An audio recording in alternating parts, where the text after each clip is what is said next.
Well, hello there. I didn't see you come in. Make yourself at home. Have a drink.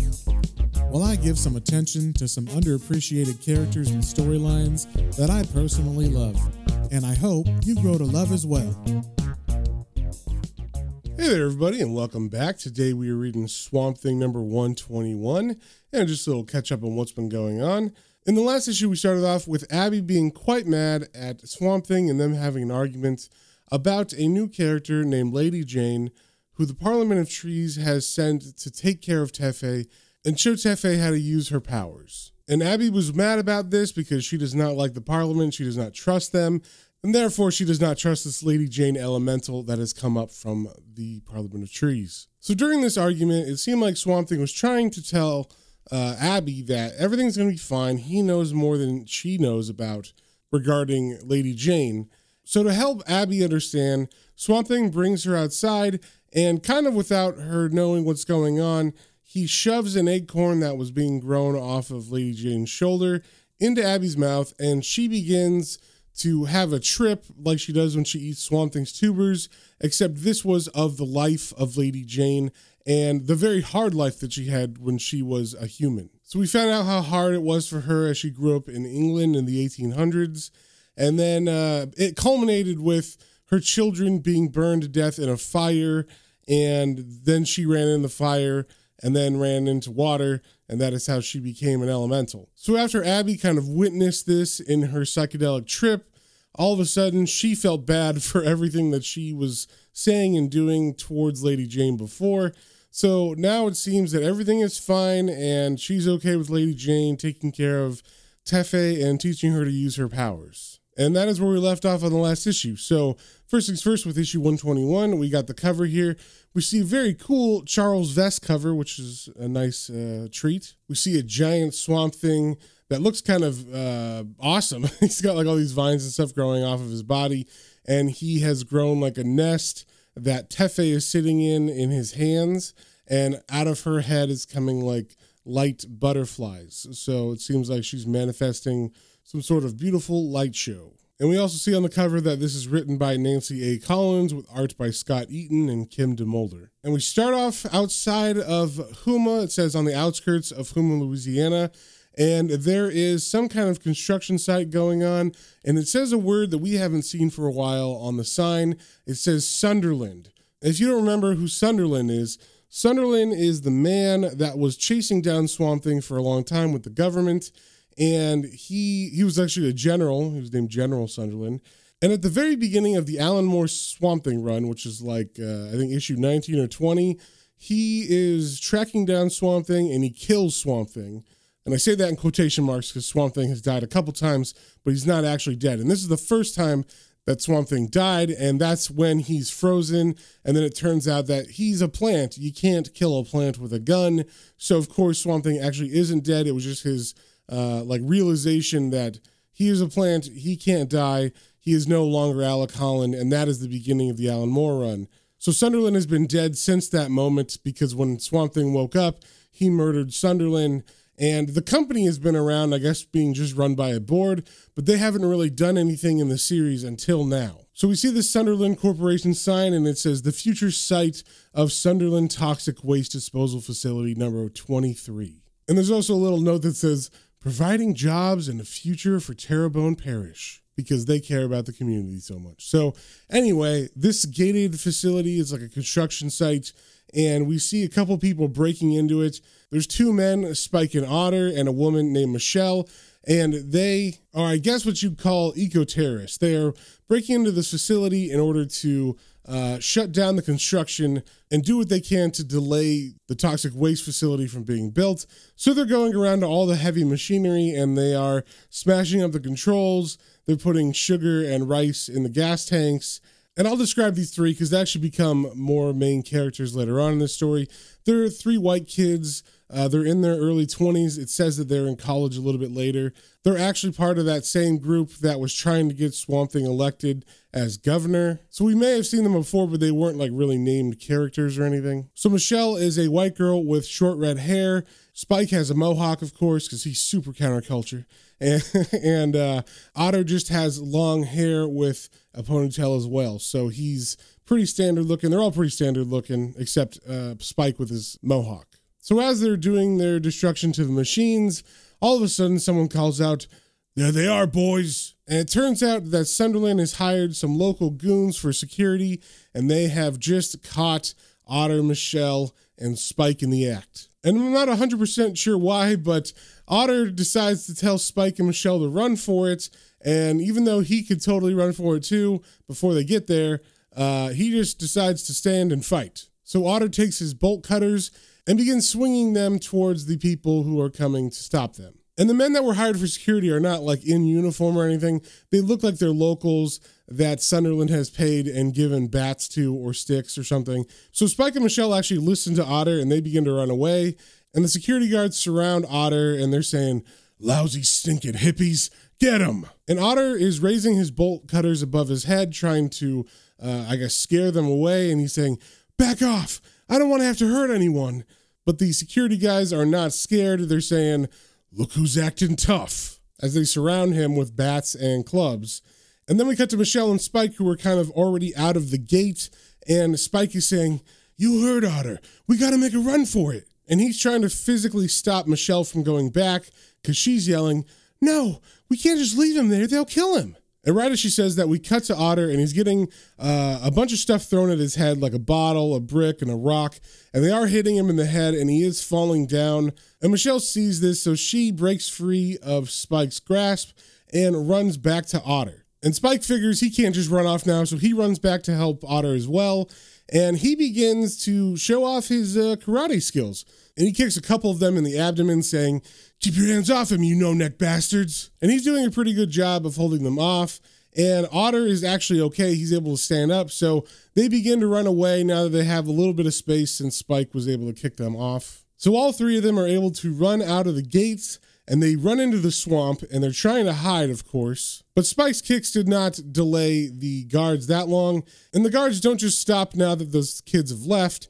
They're pretty mad that Spike kicked them and whatnot, so they begin to chase them into the swamp as well. And it seems like Spike is having a pretty fun time with this. He's kind of making jokes saying, "Something tells me we should have stayed in bed."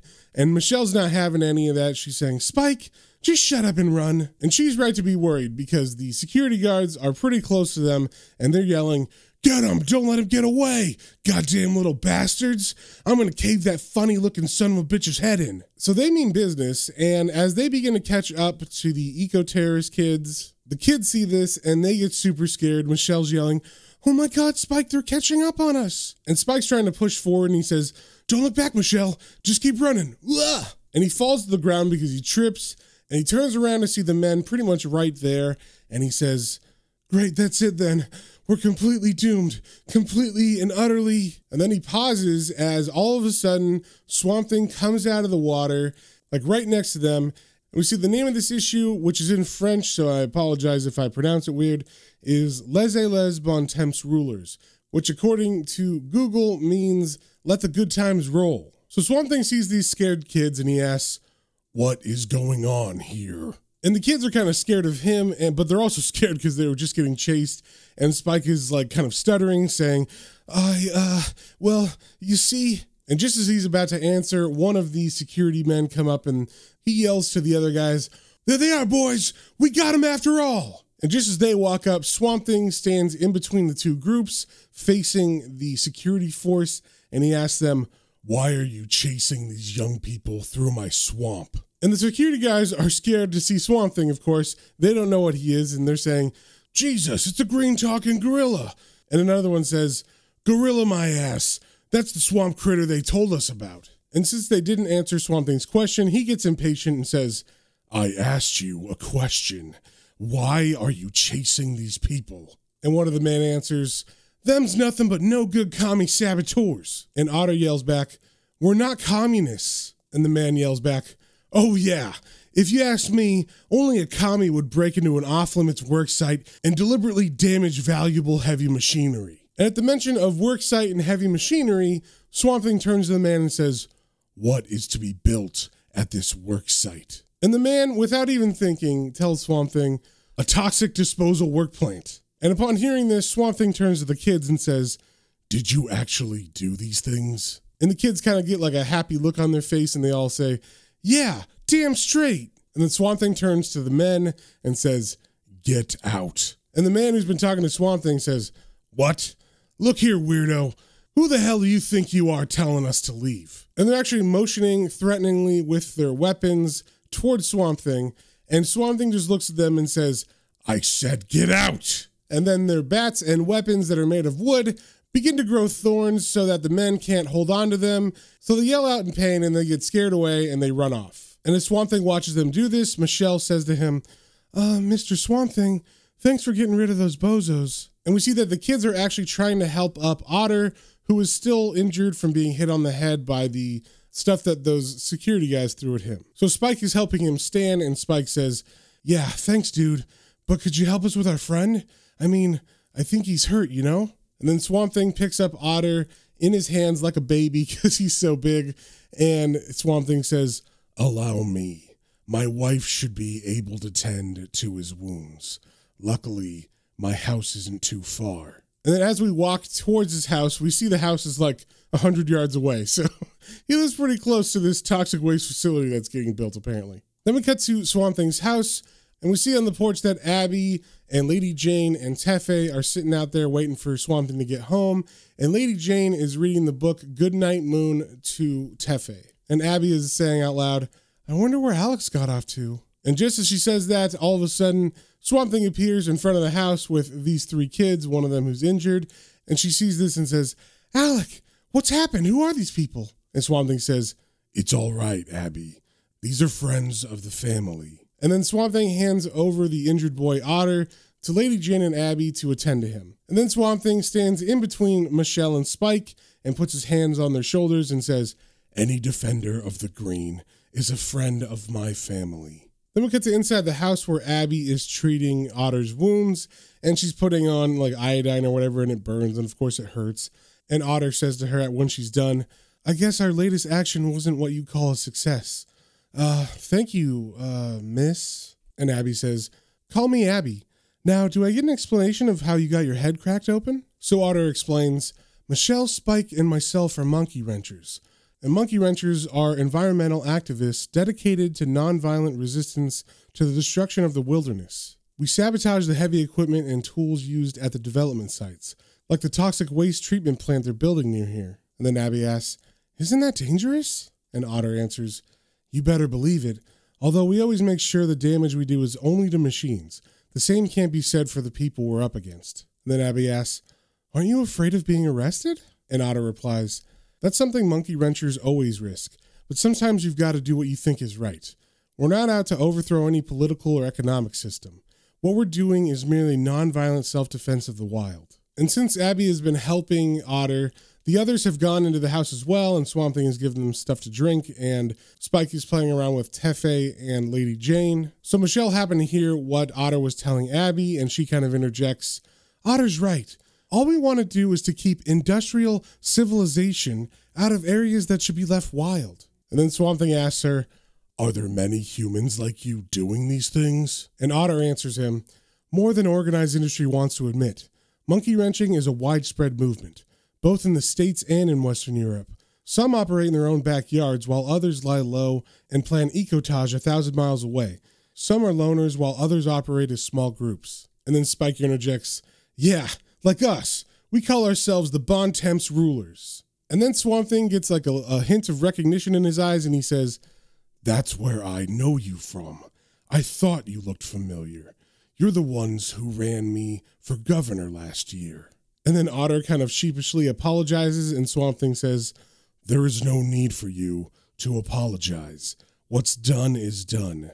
Now tell me more about this toxic waste disposal plant." And then Otter replies, "All I really know is that Sunderland Corporation is behind it." And at hearing the name Sunderland, Swamp Thing and Abby both look very shocked. Then we cut to the Sunderland corporate headquarters in Washington, D.C. And there's a bunch of people around the board table. And this, of course, is the board who's been running the company in the absence of Colonel Sunderland after he died. And they're all there, and they don't know why they're there. They're saying, Christ, whose idea was it to call this board meeting at this ungodly hour?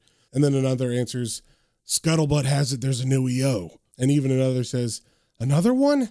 This is the fourth since Windsor left. And then a man in a blue suit says, who was this guy trying to impress? This is the kind of stunt old blood and guts Sunderland himself used to pull. And then another man answers him saying, might be more truth to that than you realize, Winter. I hear the old man's little girl has taken over. And then the man in the blue suit named Winter gulps and says, Connie? And as he does, Connie Sunderland walks into the room and says, that's Miss Sunderland to you, Mr. Winter. And then she looks around at the board and sees these old men who don't really know what they're doing. And she says, no wonder this company's gone so poorly since my father's death. Look at yourselves. You've grown soft and fat. As of today, gentlemen, that will no longer be the case. I'm going to get this company back on the inside track and make sure it adheres to the standards of performance my father demanded of it 20 years ago. And that goes for the Chiefs as well as the Indians. Do I make myself clear? And they all say, yes, ma'am. And then she gives like an evil smile and she totally looks like Mr. Burns as she brings her fingers together in front of her face like she's saying, excellent. But instead she says, good. I'm a firm believer in communication. You're all dismissed for now. I'll be seeing each of you individually in my office during the course of the day. And as all the men leave, one of them kind of whispers to the other, it's like the old man crawled out of his grave and put on a wig and a dress. And as the man in the blue suit named Winter is about to leave, she turns to him and says, I'll see you now, Winter, if you don't mind. And Winter kind of gulps, and then he goes to stand in front of her and she says, what can you tell me about Project Proteus? That is your baby, is it not? And Winter says, well, you realize all our data isn't quite in yet. Plus, there's still a bit of conjecture as to whether such a thing is even feasible. The previous EO didn't think it could fly, so our budget was cut back rather severely. And he thinks she's going to be angry at this, but she actually looks at him and says, it's exactly such lack of vision that's hobbled this company for so long. As of today, I'm quadrupling your research budget, Winter. If that provides insufficient, notify me and I'll see that it's increased even more. And Winter is surprised and he says, thank you, Miss Sunderland, thank you. And she says, you can thank me by making Project Proteus a reality, Winter. You're dismissed. And as he leaves, her phone begins to ring and she picks it up and she says, Sunderland here. Yes, Smithers, what is it? What? Monkey wrenchers. That's all very interesting, Smithers, but I haven't the time to waste on some save the whale types deciding to dump a bag of sugar in a bulldozer's gas tank. Swamp Thing was involved.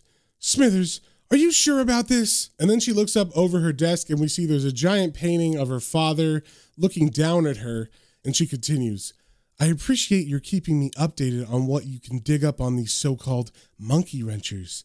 Yes, you do that, Smithers. Goodbye. And she hangs up the phone and stands in front of that picture and looks at her dad, and she begins to talk to it saying, he's back, Daddy. Your murderer has resurfaced. Don't worry, Daddy. I'll see to it that he's made to suffer for what he did to you. He'll pay. You can rest easy knowing that, Daddy. I promise. Then we cut to Chester's house in Houma, Louisiana, and Chester is doing some gardening outside, and as he does that, all of a sudden, Abby shows up in front of his house with the Monkey Wrencher kids, and she introduces all of them to Chester, and he's very pleased to meet them, and Abby tells him, I hope you don't mind, but I told them they could borrow your phone to call New Orleans. And Chester says it's fine, and the kids thank him for letting them make a long-distance call, because back in the day, if you were going to make calls that were long-distance from your house, it would cost money. So this is going to cost Chester a couple extra bucks, but he's happy to do it. And Otter walks up to Chester and says, we really appreciate this, sir. And just Otter saying sir makes Chester pretty uncomfortable. And he says, call me Chester, okay? I'm not the sir type. So how did you come to meet Abby and Alec?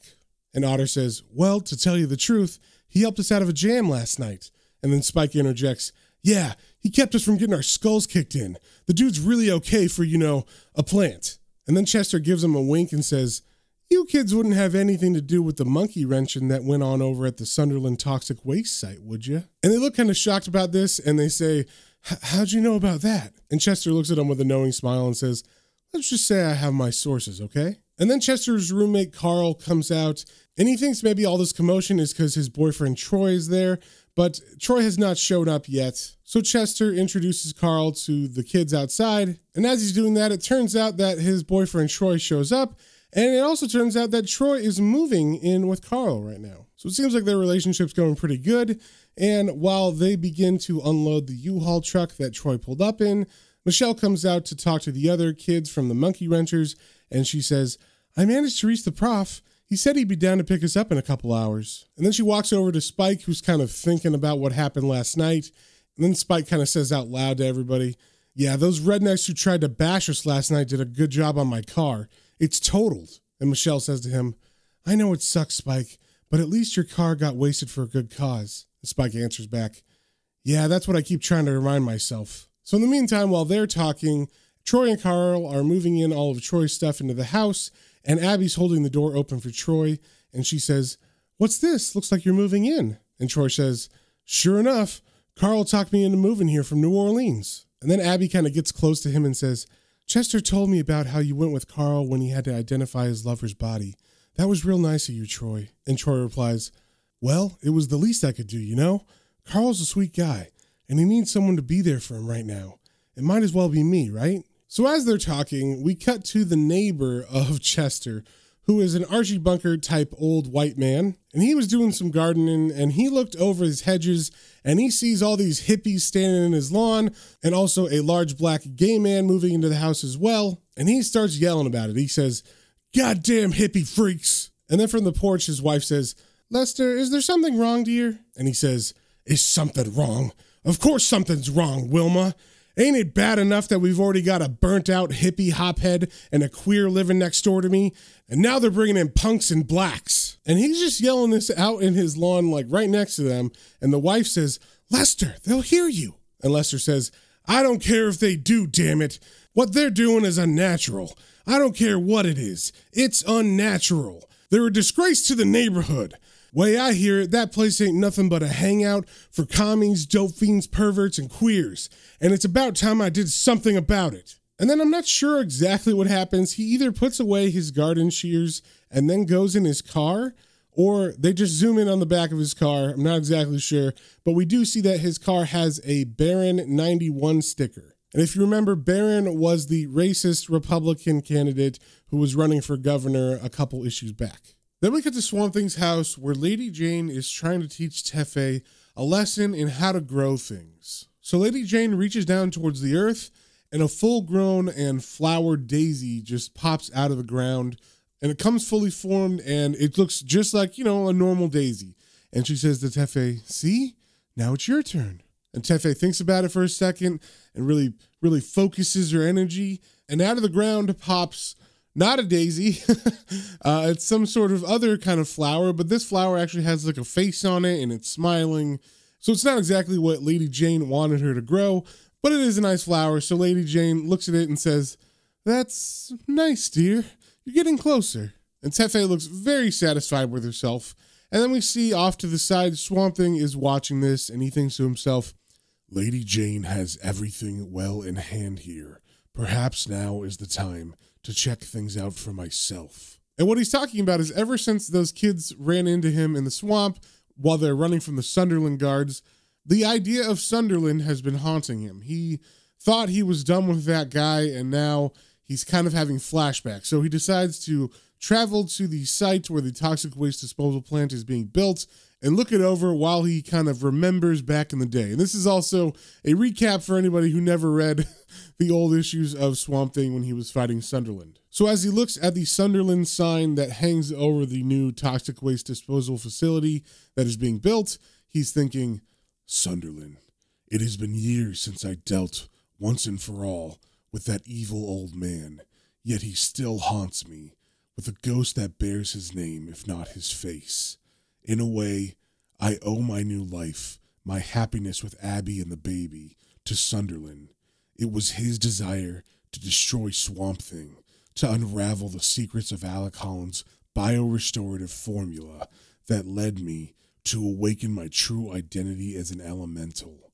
Not that I fully appreciated it at the time. I was still too accustomed to believing myself a man turned monster, to willingly accept the reality that I had never been a man in the first place. I wonder if Sunderland truly understood what he'd begun by killing Alec Holland once and for all. I must remember to ask him about that next time I'm in hell. And under these Swamp Thing thoughts, we're seeing images of Swamp Thing being shot and killed, in quotation marks, by Sunderland and his men, and then him waking up and finding the files inside of Sunderland's facility that say that he is a plant and not a man at all. And then we get the scene where Swamp Thing takes Sunderland's head and holds it into his mossy chest, smothering Sunderland, killing him in a very, very horrific way. And if you do want to go back and listen to those specific issues, I believe it's issue 19 through 21 that all that happens, and that's the beginning of Alan Moore's run on Swamp Thing. Then we cut to a doctor's office in New Orleans, Louisiana. It's called the Blumley Medical Center. And we cut to a specific doctor's office named Dr. Eric Niederman. And he's in the middle of examining a patient who's got some back issues. And the guy's just saying like, "Oh, it's my back, doc. I got these stabbing pains." And the doctor's like, I see. And then his nurse comes in and says, "I'm sorry to interrupt you, doctor, but there's a call for you. They say it's urgent." And Dr. Niederman says he will be back in a second and leaves his patient in the room. And he tells the nurse he will take the phone call in his office. And when he picks up the phone and answers it, the person on the other line is saying, "Dr. Niederman, my name is Sunderland, Constance Sunderland. I believe you knew my father. You once helped my father by excising some bothersome growths. I was wondering if you could perform the same procedure for me." So she's being coy over the phone, but it sounds like she's trying to ask him to do some dirty work for her, probably regarding Swamp Thing. So he answers her, "Are you sure this is what you want, Miss Sunderland? My fee for such elective surgery is quite steep." And as he says this, he opens the drawer to his desk and he pulls out a box of some sort, and Miss Sunderland answers him, "I am well aware of that, doctor, but this case requires the skill of a specialist. It needs the needle man." And just as she says that, he opens the box that he pulled out of his desk, and he pulls out a super long, very shiny, very sharp-looking needle, I guess you'd call it, on the end of a handle. So he's some sort of old bad guy named the Needle Man, who I don't ever recall seeing ever fight Swamp Thing, but maybe this is something that they're just kind of introducing as had happened, but didn't really happen in the comics, at least on the page before. And that is the end of the issue. So if you guys have any comments, questions, or suggestions, you can email me at planestrains&comicbooks, all one word, @gmail.com. And remember to stay swampy.